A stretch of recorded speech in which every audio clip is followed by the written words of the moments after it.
This podcast is made possible by Avalara and Ledge. Hi, it's Michelle Hook, the CFO of Portillo's, and you are listening to the CFO Thought Leader Podcast. This is episode 990. Good question. We had at that point outsourced all of our technology. And what we realized by doing that is that we did not have controls. We felt like we didn't have the keys to our own car and we were beholden to an outsider. So we had started to have conversations with those folks, and we started to bring in a smaller team internally, which A, gave us better control, and B, started saving us, a ridiculous amount of money. Hi, it's Jack. On today's show, finance leader Mitch Peipert looks back for us on his days as CFO of Thomas Publishing. Back in 2017, Mitch Peipert stood at a crossroads. With a career foundation deeply rooted in the precision and rigor of public accounting, Peipert had navigated his way through financial landscapes of various companies, honing his CFO leadership and operational prowess. Yet nothing could have prepared him for the arrival of a new and transformational force at Thomas Publishing, a dynamic CEO with eyes set firmly on the horizon of digital transformation. You'll hear that story and much more on today's episode. We'll begin after this. This episode is presented by Avalara. That's the sound of not worrying about sales tax compliance. Because when you automate it with Avalara, you don't have to worry about collecting sales tax or tracking who and what is tax exempt. With Avalara, you don't even have to worry about new tax laws and regulations. Avalara does it for you. If your business sells internationally, Avalara has you covered with cross-border tax compliance solutions. And when it comes time to file tax returns, Avalara automatically takes care of that too, giving you one less thing to worry about. Avalara has managed billions of sales for small, mid-size, and enterprise businesses, and seamlessly works with your current sales, e-commerce, and accounting platforms. Take the worry out of tax compliance with Avalara. Learn more at avalara.com. That's AVALARA.com.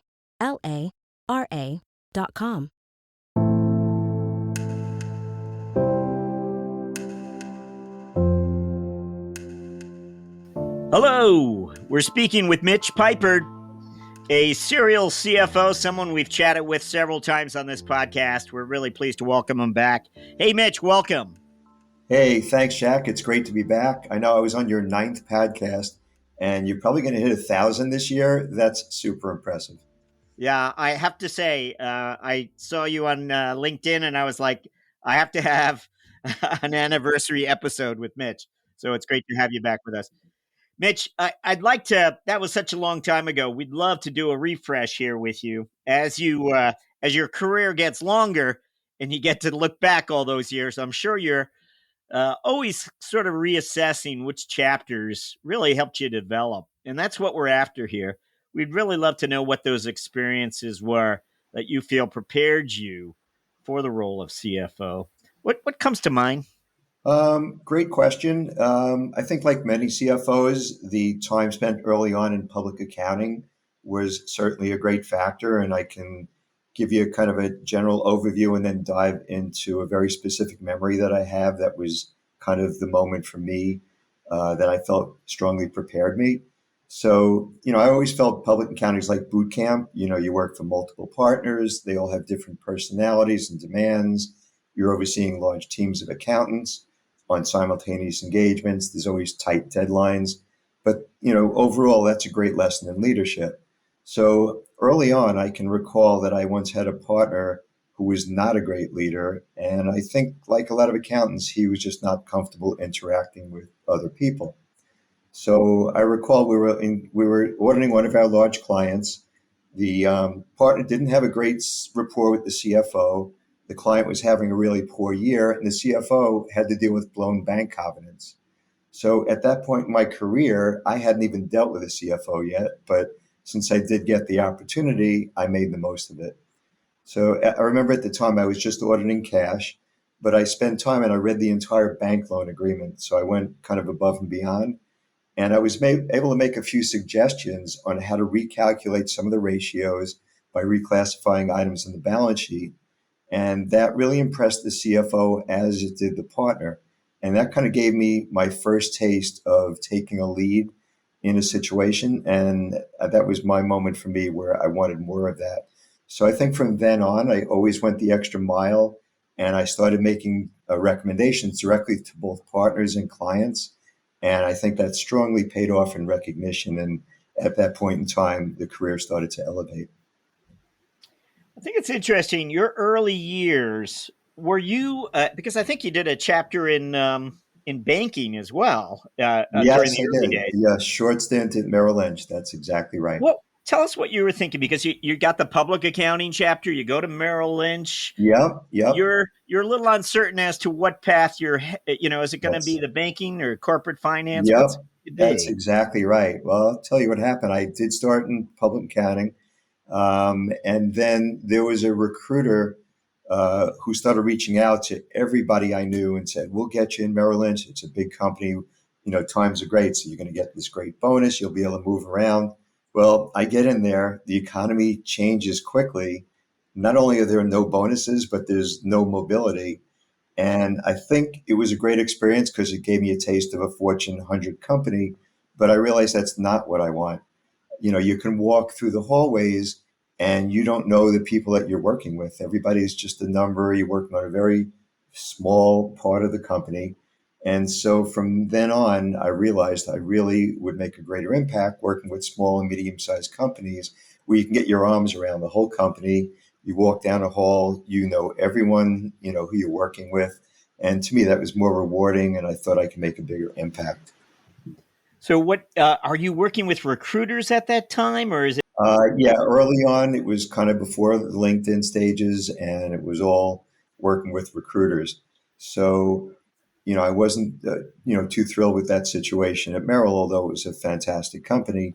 I went back into public accounting for a little bit, and then I connected with one of the clients and started my career as a controller, and then worked up to CFO. When you step into the corporate environment, can you tell us a little bit about that initial experience? I mean, did you immediately find your footing, or was there Yeah. something of an adjustment? Or No, it was actually very, very comfortable. I initially started working for TSR Wireless, and I was there for a solid 8 years. We experienced tremendous growth, and I was able to take on more and more roles and experience, and ultimately had hundreds of people, both financial and operational, report to me across the country. So that was a terrific experience, and it just allowed me, because it wasn't this Fortune, 100 conglomerate, that I was able to get my arms around probably every aspect of this company. so, I want to just point out to the listeners, you mentioned 8 years you invested with TSR Wireless. Hmm. Following that chapter, you had like nearly 6 years at your next company, and of course, Hmm. we're building. I think we're headed that direction to Thomas Publishing, where you invested 15 years. But Correct. it speaks a lot when people realize the investment of years that you made along the way to develop yourself and grow in these different companies. How am I doing? Am I close? Do you look at it that way, or Yeah, I look at it exactly that way. It's funny today, and I know my kids. It's very different. They're telling me, you can't stay at a company 8 years or 15 years. You'll be frowned upon and look bad that you're not being aggressive and current. And so, I think it served me well to have loyalty and longevity at each job. But I do know today that a lot of younger people are staying 3, 4 years and turning over, and that seems to be working for a lot of folks. But I know that that served me well, having the stability and longevity at each of these three companies.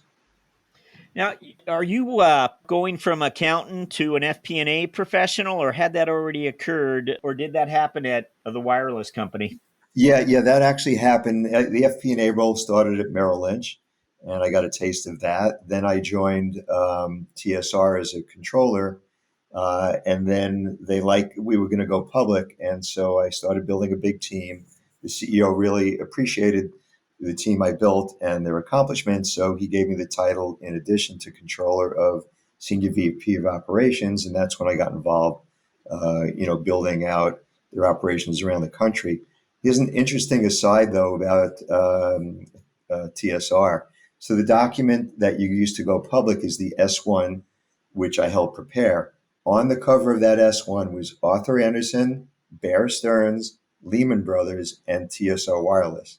Now, you would never, ever think back then that none of them would exist today. And that's a pretty cool S1. I have it on my desk with that cover, and it just amazes people. That's great. Tell us, how was the IPO perceived when it happened way back then?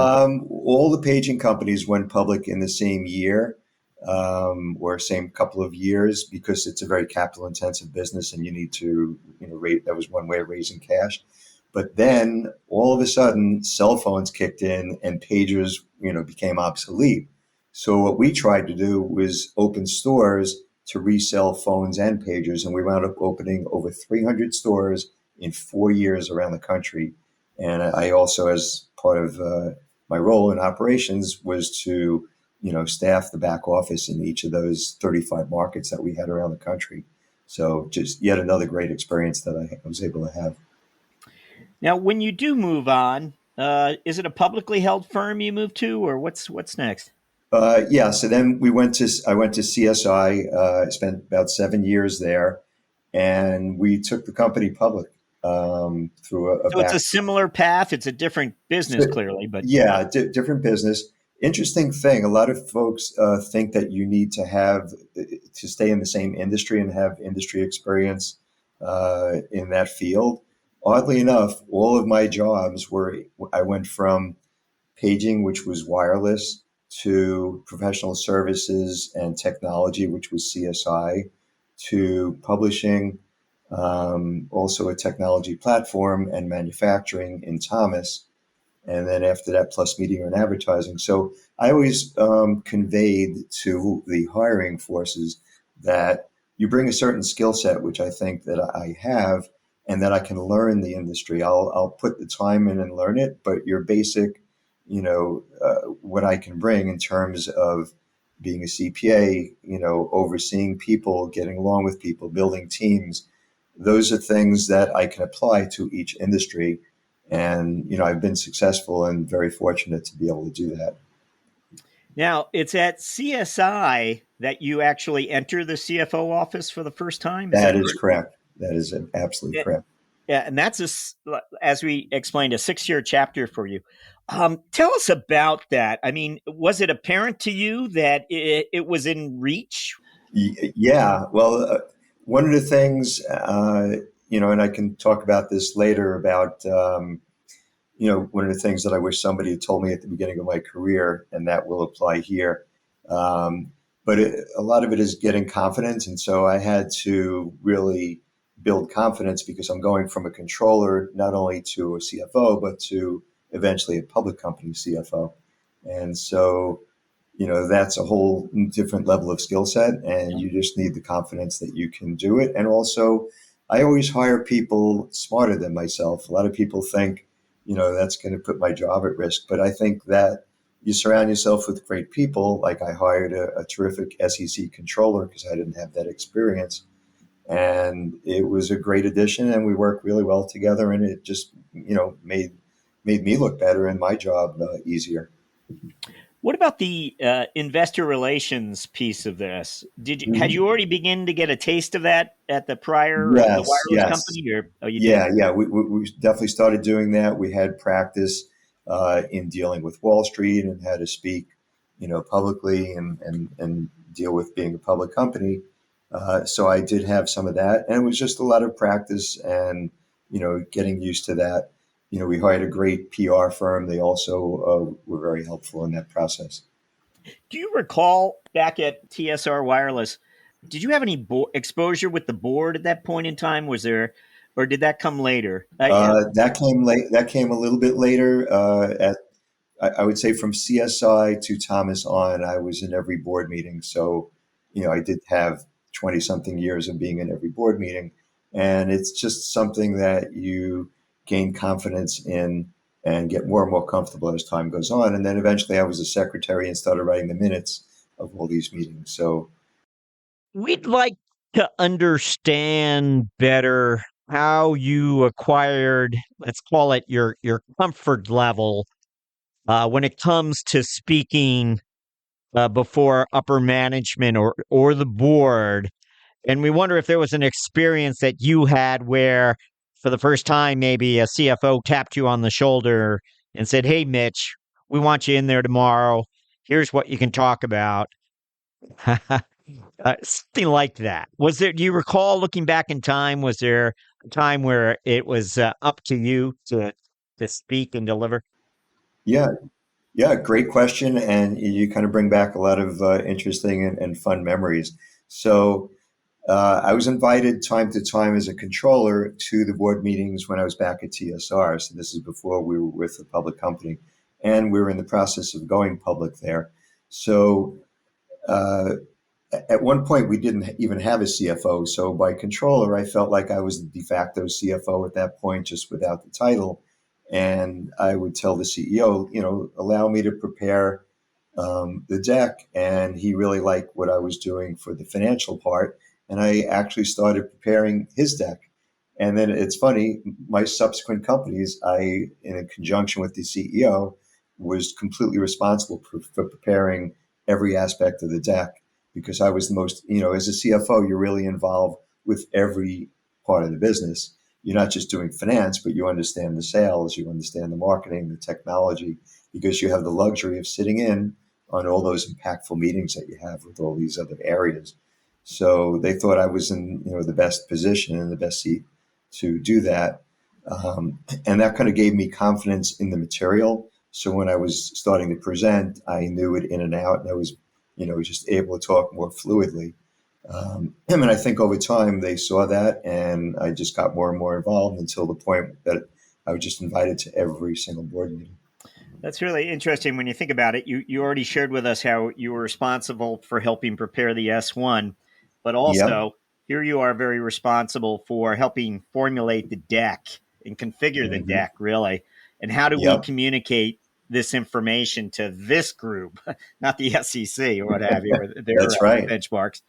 And very often, I think that's how it happens, that in some ways you're preparing the deck for the CFO. This is, not my work. This is, I've got a high bar here to meet.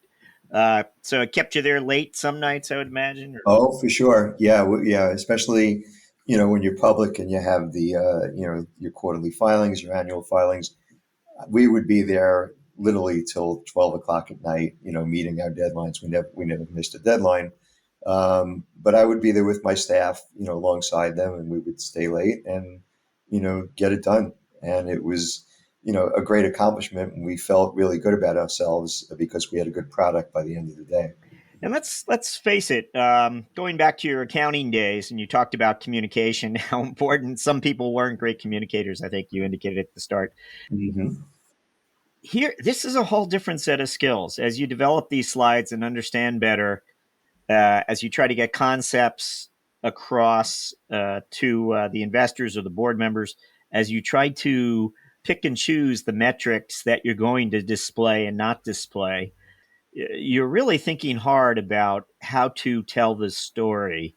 This is the conference room I think many finance executives sometimes struggle to find the door to. I've seen that time and time again. I've always been a good writer, I've been told. And so I thought, I'm pretty good at weaving a story together. And then it's just a matter of, knowing what points you want to make and spinning things, to a certain extent. You're spinning a positive, vibe on your numbers, and you want to put, those good forces out there. And I think you learn that over time. And I was able to accomplish just that, at both of these companies.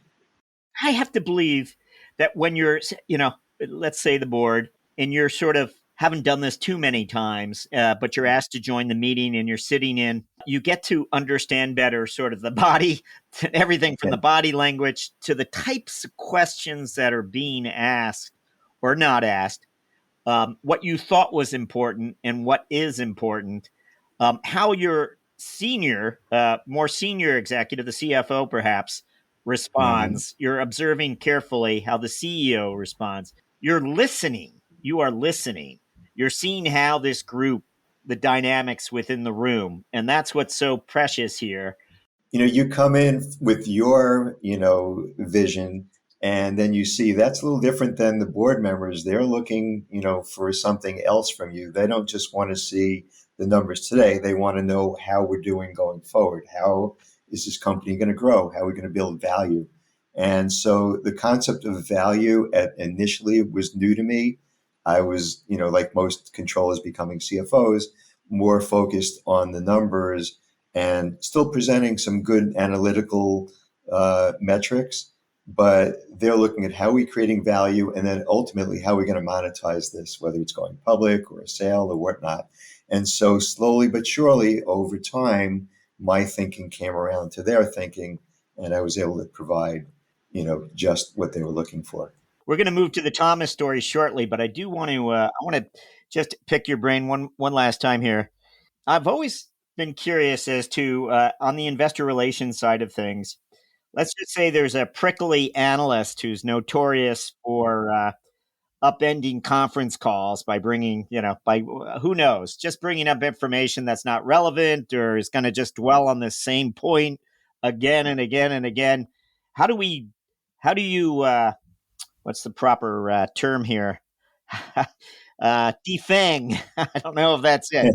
But how do you deal with this? And is it let's do a call with Paul the week before so we don't have to deal with them? What would you recommend for when there's a prickly analyst that you need to try to win them over or just educate them so they don't come in lobbing questions from left field? Yeah, well, that's a terrific question, and I'm sure a lot of CFOs that are in charge of public companies have to deal with this. And so I do recall, while at CSI, we had, as you say, this prickly analyst who would talk about, you guys don't have a lot of volume in your stock. This metric was not great this quarter. So in preparation, knowing that ahead of time, because we got burned on one quarter, we weren't going to let that happen again with the same analyst. We made sure that we timed our call with him right after we were able to provide either really good news or we had, some kind of a news we were going to release shortly that we were able to kind of give him a heads up on, which he also appreciated. So, for example, we might have had a great partnership with a name company that we were going to be announcing in the next week or two. We kind of dropped the hint to him, and he was appreciative that he got that, in real time and kind of ahead of the other analysts. Yep. So just, I think, preparing and knowing ahead of time what kind of potential good news that you can, kind of plant seeds for or steer them towards a more important metric than what they're focusing in on. So another example was they might be looking at, your margin dropped, like 1 point, this quarter versus last quarter. But yeah, our sales were up like, 22%. And that eventually is going to lead to an even greater margin. And we were able to demonstrate how that happened. So it's kind of, taking what they have and just supplying them with a little further insight and then refocusing their attention to the more positive aspects of the business.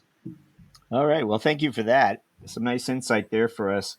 We want to move to that chapter that we've been talking about, the Thomas Publishing chapter. We know Thomas, and Sure. For those who might not know, this was at one time, right? It was a family-owned company, or was it was a 125-year-old fourth-generation family business. And this is the company you joined next. Tell us That's correct. about your arrival, because there's a wonderful transformation story here for those who might not be aware. And we'd love to go through it with you a little bit. But your arrival, let's begin there. What drew you to this opportunity? I thought that I would have, I had met with the two the co-CEOs, who are the grandsons from the founder from 1898. So a couple of old line guys, and I'm going in and they have their suspenders and it's a real old line company. But I respected that. So one of the things I did was they had this company newsletter for 25 years. I actually asked the HR VP, please supply me with the last 25 years by month of all these. And I read them all because I wanted to completely immerse myself in the culture of the company. And they appreciated that so much. Because you don't want to come in like a bull in a china shop, but I knew they wanted to hire someone like me from the outside to be a change agent and help change the culture and bring them into the current century. So another thing that they were considering and ultimately did while I was there is they were a print publication and very successful for 100 years. But they were starting to lose money because Google came around and completely disrupted their business model. Tell us, what were they publishing exactly? What was it again? So they published this iconic set of green books that every single manufacturer had called Thomas Register. Yeah. And that really helped buyers and suppliers search for each other, kind of like a yellow pages of manufacturing. Yeah, but it was the Bible for those industries. It was the Bible. Yeah. They had no competition, and it was a crazy cash cow and, really successful. But once you had the internet and search engines, the success, started to, fall off. So they realized they had to create their own thomasnet.com search engine, which they did. And I was part of the team when I first arrived there that actually had to push and then get acceptance of stop printing this cash cow that we had for 100 years that made us all the money. And let's start on this new venture of creating a website and, hiring or retraining people to move that forward. And I think it's important to mention the year you arrived there. Again, you had a 15-year tenure. You arrived in 2006, I believe. You're before the cloud still. For sure. It's beginning to bud. It's beginning to be talked about. But as you look to chart a course forward, as it's going to, the disruption's already happening, but it's going to become just more and more as you go forward. The cloud apps, though, are going to begin to blossom, and there'll be opportunities to That's right. Perhaps innovate without all the expense, perhaps. I don't know how you looked at it at that time. But were they thinking, were they worried about, as you pointed out, Google becomes a major factor, but there are others. Were they looking to change sort of the ownership model at that point, or what was No, it was a family-owned business, privately held, wanted to stay that way, and they kind of wanted to preserve what they had, but they were finding they couldn't. We just had to stop print. Print, basically was dead, unfortunately. So once they grasped that concept, they actually didn't even have a CTO, believe it or not, when I got there. And I hired the first CTO and he reported to me, and we started to analyze and build out cloud-based systems and really completely, change the way the company was doing business and their processes and their model, from their ERP system to, their CRM. We started, implementing these systems, and it dramatically changed how the company operated and, what people thought and how they worked together. Because it really was, a lot of these older companies have a lot of silos, and each discipline or each department has their own technology, their own apps, and they're doing their own thing. So we kind of had to bring everyone together and get people to work together. And that, I think, was definitely a major change management issue. Now, this is the first CFO role, and I believe you joined them as CFO. Is that right? Yes, that's correct. And you were recruited, I would imagine, or I was. Yeah. So first CFO you were recruited for, whereas last one you were promoted into at Correct. CSI. Two prior companies you took public. This one has no plans to go public. It's a family-owned company. Not at all. We've already revealed to the listeners what a remarkable company it was, but obviously it faces a world of challenges coming its way. What were you thinking? I mean, did you think back? And again, we didn't know all of what was going to be disrupted and what wasn't. But it was pretty clear, I think, Thomas had to change its ways. Yeah. Well, what happened was, they had grown for years and years, super profitable, cash cow. And then when things changed with the internet, the profitability disappeared, the growth disappeared, and we needed major change. So we actually brought in a superstar CEO that I partnered with, Tony Uphoff. Love working with him. And he had done this several times before, turned around companies and brought value. And he just did a tremendous job. I was, fortunate enough to work with him. We worked, as a terrific team. And that was a major lesson of change management. Tell us a little bit about that, because I think, and I remember you two being quite dynamic together and putting wind in each other's sails, from what I recall from our Yep. earlier podcast. But what occurred to me is that there must have been a time, and again, you arrived in 2006. I think Tony might have even come. Oh, he did. Yeah. He was like, 6, 7 years later. Yep. In the meantime, there are other CEOs perhaps that you had to partner with, and you're wondering, do we have the vision right? Who you're bouncing things off. And then they make this interesting hire, which, let's face it, as a CFO, you're always a little concerned, are we going to have the right relationship? Yes. Is the chemistry Yes. going to be there? Can you tell us a little bit about the awakening and where you realized, wow, I think I can partner with Yeah, this yeah. one? This is an experience that a lot of CFOs have gone through or will go through when you get a new CEO in there. So, when I started, I was working for the two family members, the co-CEOs, and they each, believe it or not, been there 50 years. They started at a school, and that's all they knew. So they did not know anything outside the four walls of Thomas. And they were very kind to me once they saw that I knew what I was doing. They say, you know better of what to do. We're not going to micromanage you. Just do what you got to do and just let us know what you're doing. And I did that for years and years. So it was almost not like even having they made that comfortable. I didn't feel like I had a direct boss. And so when they said, we all agreed we needed a change, we were going to bring someone in, your first thought as a CFO is, oh, great, he's going to bring in his own CFO, his own guy. So your first thought is, oh, great, after doing this terrific job, I could be out of a job myself. And I love this company. It's a reality. We just see it so frequently. So we can imagine. Yeah. Yeah. So the cool thing was they had him reach out to me directly before he joined. And he's a very charismatic guy, maybe the most charismatic business person I've ever met. And so we immediately formed a bond on the phone, and we started talking, and I was sharing with him numbers and some thoughts, and he's picking my brain. And we realized we were on exactly the same page, and we kind of needed each other to, make this change that he eventually led.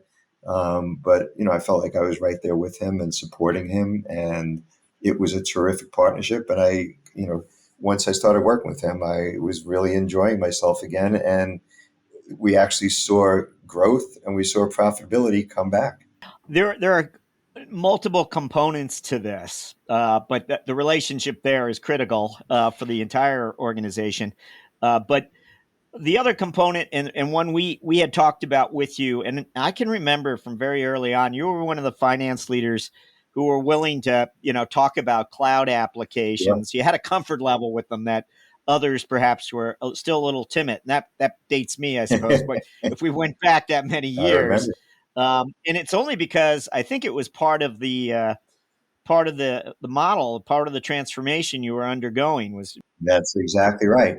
Yeah. I mean, like talked about always hiring people smarter than yourself. So I hired a CTO, and we eventually got another CTO, but they were the experts in this area. And so they would point us in the right direction, and we would kind of vet, different options, and, they would lead it with our support. And we learned in turn, exactly what had to be done. And we implemented a cloud-based ERP system and, Salesforce for our CRM. And, it was revolutionary. It really changed the company. And the legacy systems you're leaving behind, you're kind of leapfrogging, I think, because I think Thomas was using some fairly old legacy computer, whatever approach might have been. That's an understatement. They had homegrown systems, and they had a internal technology department of 200 people in Horsham, Pennsylvania. And honestly, we whittled it down. I would say by the time we sold the company, there were maybe 15 or 20. So, obviously when you're using cloud-based plug and play, software in different models, and you don't have this homegrown system that is faltering or it's held together by, band-aids, you don't need that many people to support it. And you're really saving a lot of money on your technology. So when I visit the Thomas site today, I just, what are we about? It says we help B2B buyers and industrial suppliers grow their businesses and their careers. How that came about. And again, I have to believe, Tony arrived much the same as you did. He found his way around the company. And then together, there was a new strategic plan that took root. Yeah, well, he quickly came out with the idea that we're going to become a platform company. So we became a platform for manufacturing, and then he hired some fantastic marketing people, and we became really great at SEO and all the things that you need to really promote your platform. And then we started really building out in detail a terrific website. We had some amazing technology people and partners, and it just exploded. We really created a platform that was sticky. People would go on it. It became a daily habit for engineers. They would start their day on our site, and it became the number one site for manufacturers to use, as opposed to using Google when that first came out.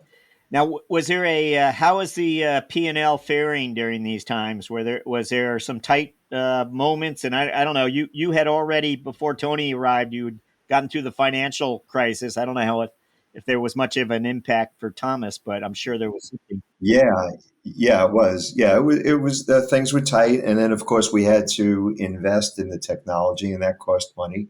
And really what we did was just repurpose funds that were not returning, that we didn't get a good ROI on. We eliminated those projects, and we just went full force into what we thought was going to be the long-term, solution, which it was. And so we just repurposed our funding. Does it remain? And I know you exit in 21 or 22. Does it remain a family-owned company today? No. We sold it to Xometry, publicly held company, who took it over in 21. And by the way, this was during COVID, and we closed that transaction by never meeting in person with the other side, never meeting our lawyers, never meeting our bankers. We all first met 3 months after the transaction closed, when we had a closing dinner at the end of COVID. But this was all done remotely, which was another interesting whether others were looking at this company, but this one took root. Yeah, there were several companies over the years looking, and the family really never wanted to sell. And then Xometry approached us. They were already public.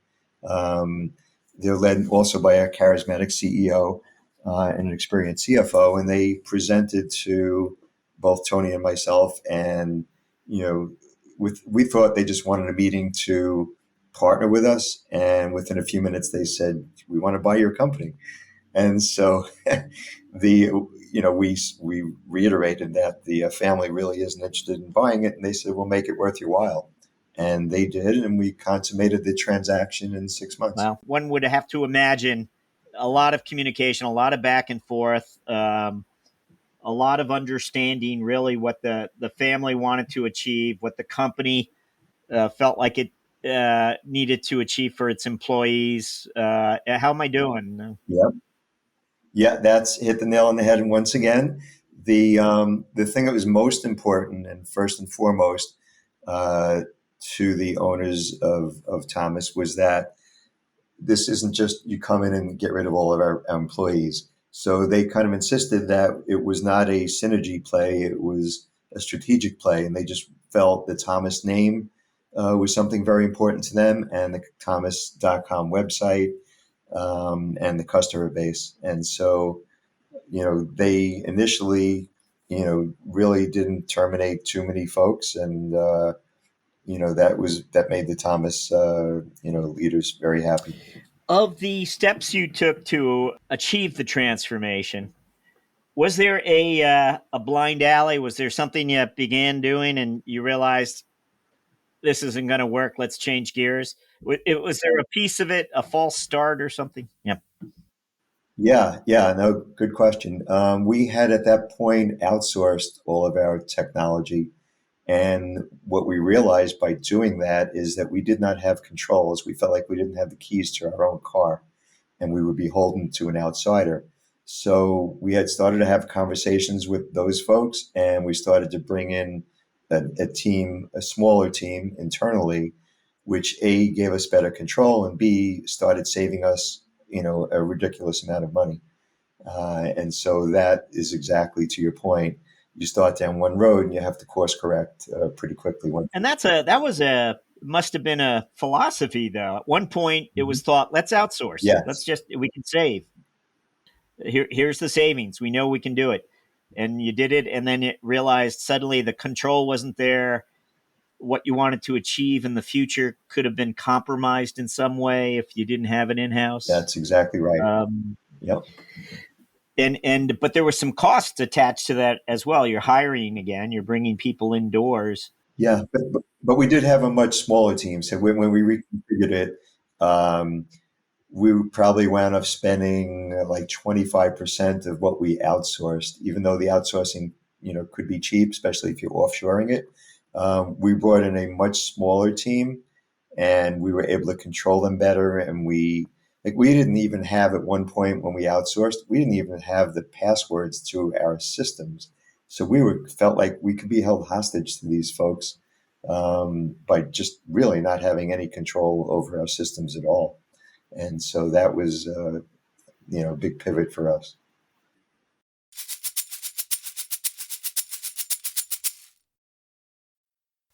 You know the feeling. A report deadline is looming, and your team is buried in spreadsheets with tasks like bank and payment processor reconciliations, journal entry prep, and cash flow reporting. But what if there was a better way? Ledge automates the tedious work that slows your team down, like high-volume transaction matching, journal entry creation, and even cash flow forecasting.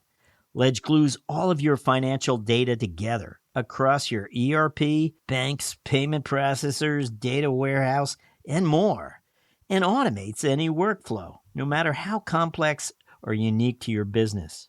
Get real-time cash flow visibility and make cash reporting and forecasting effortless while increasing controls and accuracy. And Ledge requires no IT or R&D resources. Ledge plugs right into your existing stack, so you can get set up in just a few hours. Imagine a world where your team can close the books faster with fewer resources. Imagine audit-ready data all year round. With Ledge, you can finally stop scaling headcount just to keep up with growth. Visit ledge.co. That's ledge.co to learn more about how you can automate your finance operations without the heavy lift.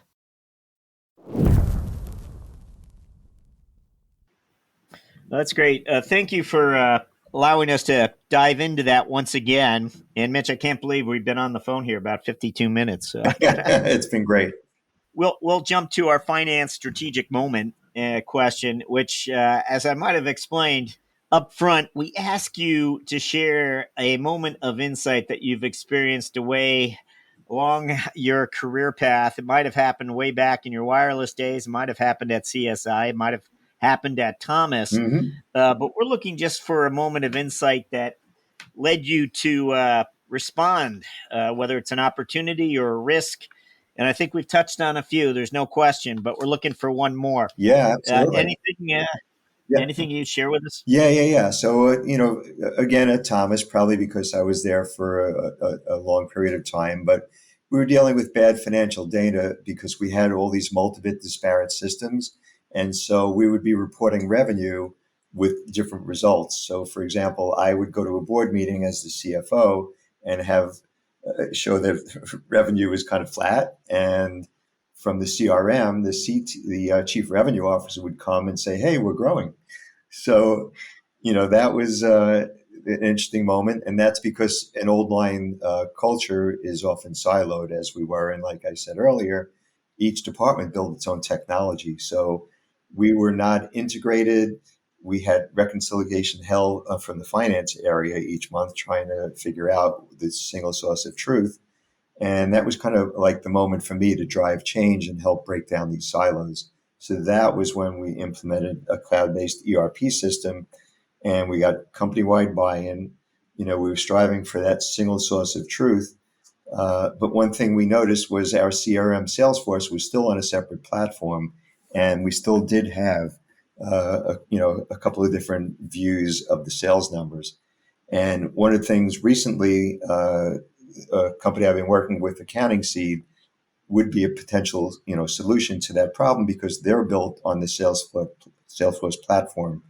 So you don't have integration issues. You don't have any add-ons, any applications to build on. It's like a single source of truth right there. And if I would have had a solution like that, it potentially could have saved my team and I, a lot of time and energy. Nice. Thank you for that. We're going to jump to our mentoring round where we'll ask you several quick questions intended to inform and inspire our listeners along the way here. We want you to think back to the first time you stepped into a CFO role. So it would have been at CSI. And there you arrived. Again, you had multiple, I think, titles before you became CFO there. And you finally get there and you knew the company very well. Still, there was just something you wish someone had told you. That first 60 days, 90 days, you were a CFO. What would you go back in time and tell yourself? Yep. We kind of touched on it a little bit earlier, but I can elaborate and give an example now. Is I truly believe confidence is one of the traits that makes a great CFO. And I probably didn't completely have it early on. And so I wish somebody told me, you can do this. Like, take the confidence that you had built as a successful controller, years in public accounting, achievements as an MBA and CPA and that training, and that with hard work, you can become an accomplished, CFO. So my former controller at TSR actually called me several years after I became a CFO, and he wanted to know if he had what it took to be a CFO. And I gave him that exact advice. And today he's a super successful finance chief. Really, all he needed somebody would tell him was he can do this. So sometimes you need a mentor or somebody you work with or somebody who knows you to instill the confidence that you probably already had. But sometimes you just need to hear it with your own ears. And then you say, you know what, I can do this. Nice one for us. Thank you for that. Sure. We always like to ask our guests if they wouldn't mind speculate or share something from the personal side with us. We're wondering, Mitch, if there's something most people generally don't know about you, something that your colleagues might not have known about you. Anything come to mind? Yeah, I guess a couple of things. One, maybe not so much in the personal side, but a cool thing that we did was while we were at CSI, when we took the company public, we got to ring the opening bell on the American Stock Exchange. And that's something that not everybody gets to do. And I have a picture of that in my office, and super cool experience. So really did enjoy that. That's great. I guess from the personal side, I just became a grandpa yesterday for the first time. My daughter just had a baby. Yesterday. Just yesterday. Oh my God. She had a beautiful baby girl, and I am a very proud grandpa. We are among the first to know, I think. You are absolutely among the first to know. Well, we will be posting this for a few weeks. By then, hopefully. That's fine. I'm happy. But that's wonderful news. Congratulations. Thank you so much. Great. Along the way, looking back, was there ever we always ask for like a book selection, but I'm wondering if there's anything else you could share, a resource of some kind that you've influenced you in one way? There's one book that I truly believe helped me because they actually called me the negotiator when I was at Thomas, and other areas would give me, contracts to negotiate. So there's a book called Never Split the Difference, Negotiating as If Your Life Depended on It by Chris Voss. Chris is a former FBI hostage negotiator, so he knows about, negotiating. The book has about 43,000 almost five-star reviews on Amazon, and it's absolutely a masterclass in negotiating. I highly recommend that book to anybody. Wonderful. Thank you. Thank you for that, Mitch. This is where we ask you to look forward for us. And so, what's the next chapter, Mitch? What are we looking towards? Yeah. That's a great question. So, I've been a CFO for almost 25 years, had enjoyed a fantastic career, always believed in networking. I've built out a huge network using LinkedIn and becoming a board member of FEI, Financial Executives International, New York City chapter. And so I thought, at this stage of my career, how can I kind of pay it forward and utilize this great experience that I have? And it doesn't have to necessarily be a CFO at this point. It could be something else. So I started doing little consulting, and I actually became a brand advocate, which is similar to a brand ambassador for this new accounting software called Accounting Seat. And I'm thoroughly enjoying that. And I'm able to, capitalize on everything I've built, thus far in my career. And in fact, I'll be on a webinar with them in a couple of weeks. Wow, excellent. I'm not surprised that you're inside the technology realm. Mitch Peipert, congratulations once more. And thank you for joining us on CFO Thought Leader. Thank you, Jack. I truly enjoyed our time and a huge supporter of your podcast.